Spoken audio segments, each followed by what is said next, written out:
આદરણીય રૂપાલા સાહેબ ખૂબ સારી રીતે અવગત છે કે રાજકોટને જયારે પાણીની મોકાણ હતી, પાણીની તકલીફ હતી, ત્યારે અમરેલી જિલ્લાના રાજુલા તાલુકાના દાતરવડી ડેમમાંથી ભારત દેશમાં પ્રથમ વખત ટ્રેન મારફત રાજકોટને પાણી પહોંચાડવાનું કામ અમરેલી જિલ્લાએ જે તે વખતના આગેવાનોની દીર્ઘદ્રષ્ટિ સાથે કરેલ. અને એની સામે રાજકોટે પણ જયારે અમરેલી જિલ્લા ઉપર આફત આવી, મારી ભૂલ ન થતી હોય તો સદીના સૌથી મોટા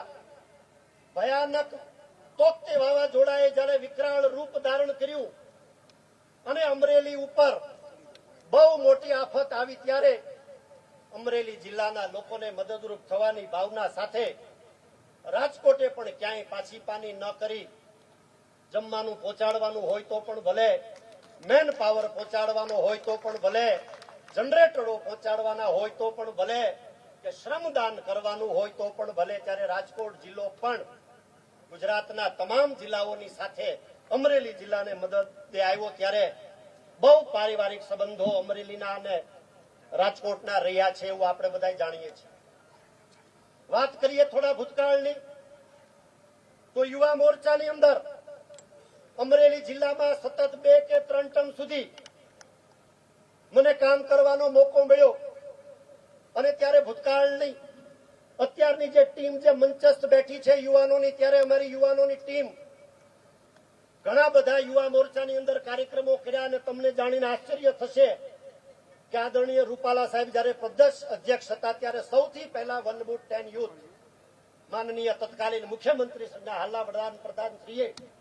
અમરેલીને પાયલોટ પ્રોજેક્ટ આપેલો. ને એ કાર્યક્રમની અંદર ત્યારે આ કેમેરાવાળા મોબાઈલ પણ ન હતા, એવા સમયે એ કાર્યક્રમ કરવાનો અમને અવસર જયારે સાંપડ્યો હતો, ત્યારે ખૂબ રાજીપો સાથે આજે વ્યક્ત કરું છું. ભૂતકાળમાં આ બધા વડીલોએ, અમરેલી જિલ્લાના વડીલોની વાત કરી રહ્યો છું, આદરણીય રૂપાલા સાહેબ હોય તો પણ ભલે, આદરણીય દિલીપભાઈ સંઘાણી હોય તો પણ ભલે, આદરણીય કિશોરભાઈ દવે હોય તો પણ ભલે, આદરણીય વસંતભાઈ આશર હોય તો પણ ભલે, આદરણીય દિનેશભાઈ પોપટ, શરદભાઈ લાખાણી સહિતના આગેવાનોએ યુવા મોરચાના કાર્યકર્તાઓને ઘડવાનું કામ ત્યારે કર્યું. અને હું એવું માનું છું ત્યારે વિશેષ સહકાર જેમનો મળ્યો એવા આદરણીય રૂપાલા સાહેબ આજે ઉમેદવાર તરીકે રાજકોટ લોકસભા મત વિસ્તારમાં આવ્યા છે, ત્યારે ખૂબ રાજીપો વ્યક્ત કરું છું. યુવા મોરચાના કાર્યકર્તાઓને ઘડવા માટે, ક્યારેક શિસ્તનું પાલન કરાવવા માટે જરૂર પડી છે, ત્યારે આ બધા જ વડીલોએ યુવાનો રાષ્ટ્રહિત માટે આગળ વધે એના માટે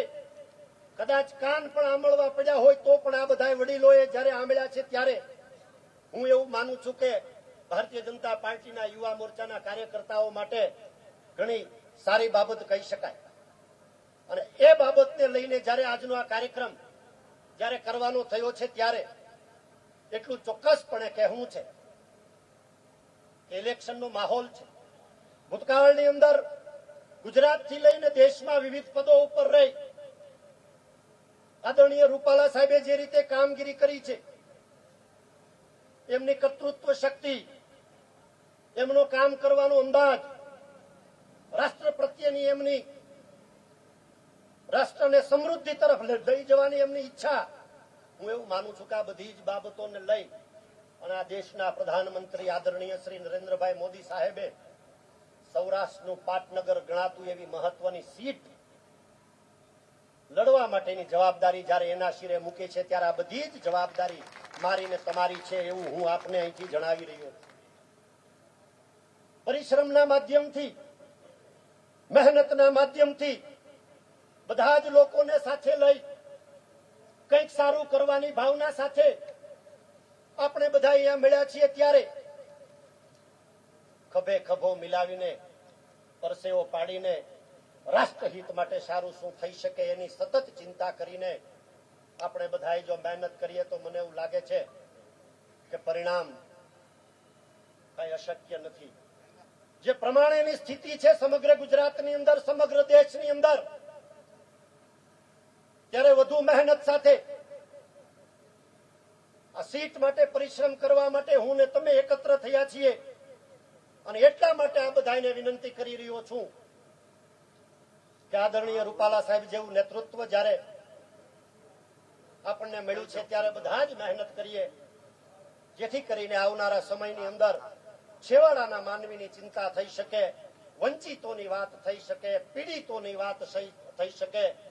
ઉપેક્ષિતોની વાત થઈ શકે. આ બધી જ વાત લઈને જો હું તમે ચોક્કસ પ્રમાણે જન જન સુધી જો પહોંચીશું તો ચોક્કસ પ્રમાણે પરિણામ સાનુકૂળ આવનારા સમયમાં આવવાનું છે. અને એ સંદર્ભે આજની આ અમરેલી જિલ્લામાં વસતા બધા જ આગેવાનોની, યુવાનોની મિટિંગ, એવા મિત્રોની મિટિંગ જે અમારા મિત્રો છે અથવા અમારા મિત્રોના મિત્રો છે, એવા મિત્ર એવી જયારે મિટિંગનું આયોજન થયું છે ત્યારે આપણે બધા જ પરમ કૃપાળુ પરમાત્માને પ્રાર્થના કરીએ કે રાષ્ટ્રહિત માટે, દેશ હિત માટે, છેવાડાના માનવીને મદદ કરવાની ભાવના સાથે જાહેર જીવનમાં છીએ, રાજનીતિમાં છીએ અને કહી શકાય કે રાજનીતિ એ સેવા કરવા માટેનું સૌથી મોટું માધ્યમ છે. ત્યારે આ તક આપણા બધાને શિરે આવી છે ત્યારે તકને ઝડપી અને મહેનત કરીએ એટલી જ વિનંતી સાથે રામાયણની એક ખૂબ સારી ચોપાઈ, મંગલ ભવન મંગલ હારી દ્રવ ઉસો દશરથ અજીર બિહારી, એટલું કહી અને વિરમું છું. પુનઃ મંચસ્થ